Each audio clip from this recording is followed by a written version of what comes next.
Tide height calculation practice problem 1.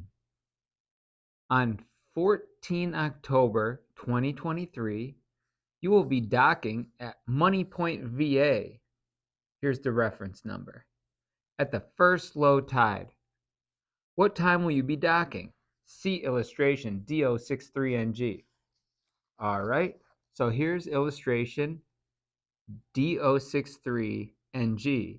And we're looking for the 14th of October, Money Point, VA.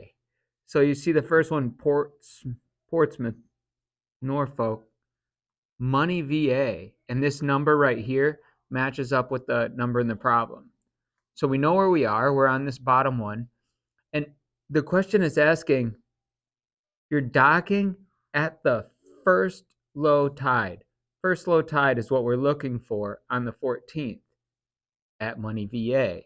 So you see down here, the first low tide, here's the days, 14, 15.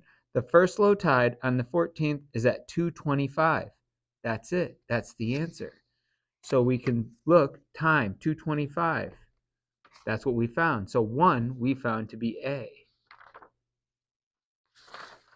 And here we are. 1 is A. Let's jump on to practice problem 2.